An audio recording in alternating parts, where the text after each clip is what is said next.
let me land. Return viewers will know this is the part of the show where either myself or Sean launches a fiendish, fiery hot take. Not necessarily because we totally believe it, but because we want to get it out in discourse. We want to have the idea bouncing off each other to see if we can land this plane. And it's currently 2-0 to me. So hopefully you can be 2-1 today. Remember, like I said, this guy doesn't know balls. He doesn't even know what the scoreline even means. So I've come up with this idea.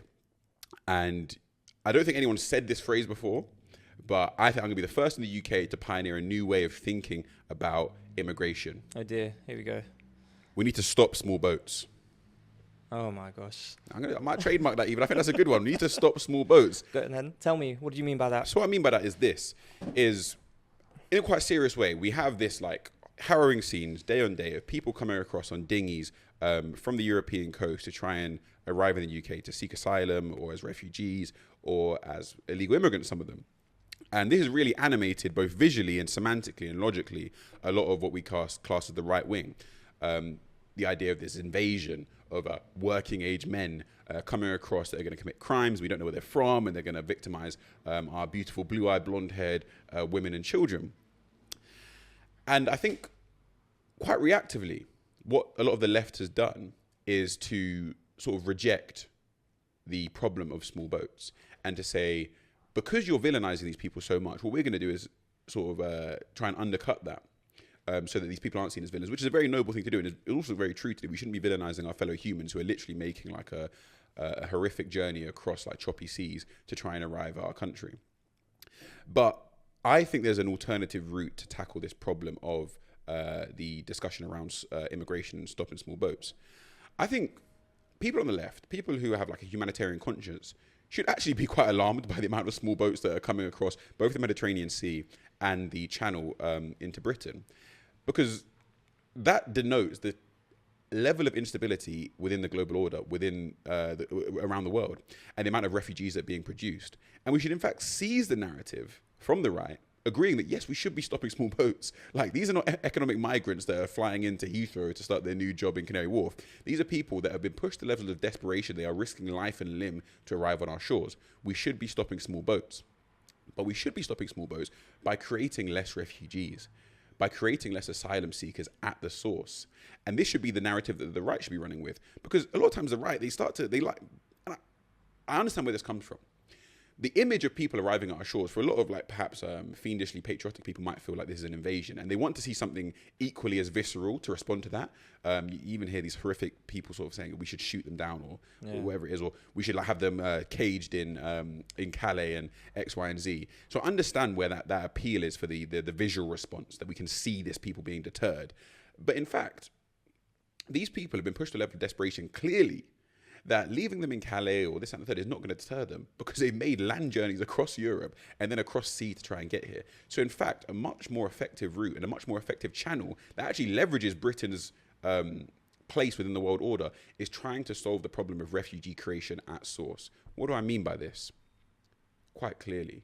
Well, even if we look at some of the refugees that are in the UK at the moment, Afghan refugees, Iraqi refugees, Syrian refugees, even we can take it back to partition wars and England's role within South Asia, Pakistani refugees back in the day, Bangladeshi refugees back in the day, Indian refugees back in the day. What do these people all have in common? Britain has had a part to play in producing these unstable situations that go on to produce refugees.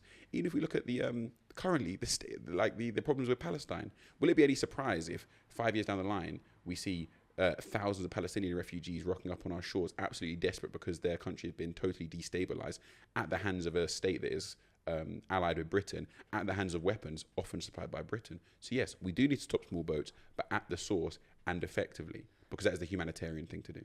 Right, so because this is Let Me Land, I think it's going to be very difficult for me to actually say, no, we shouldn't, and we should just like kind of let them come through. But I do kind of want to piggyback off some of the interesting things that you said there, because I feel like in this conversation, people don't really understand the pervasive effects of colonialism.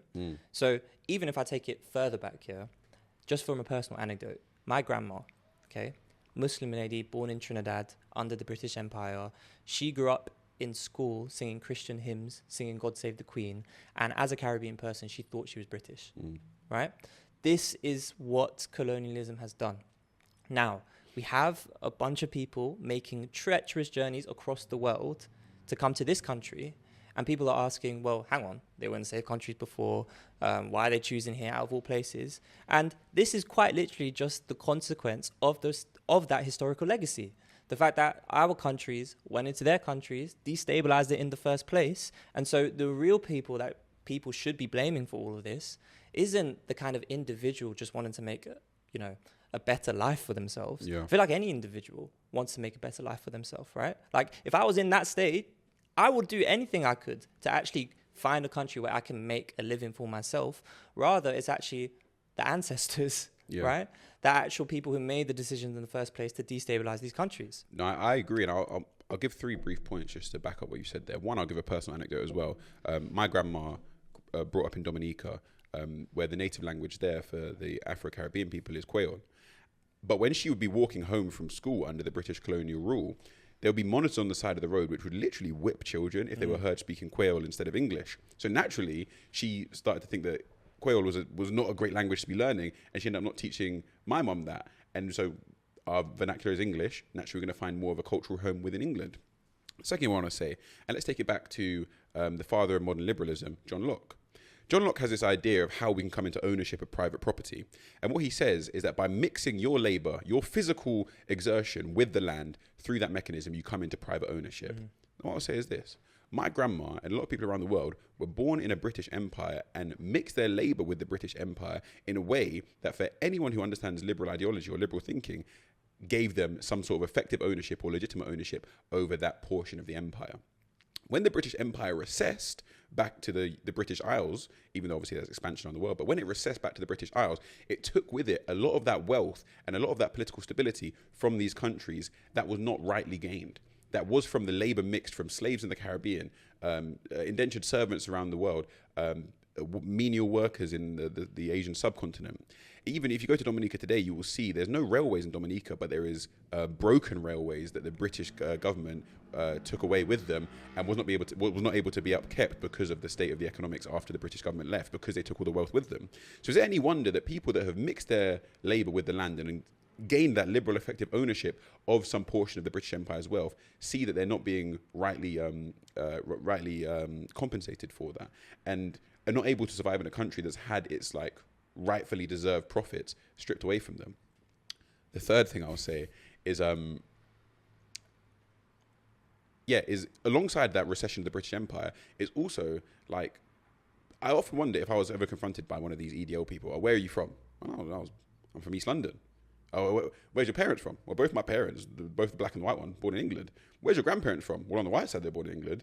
On the black side, they were born in the British Empire.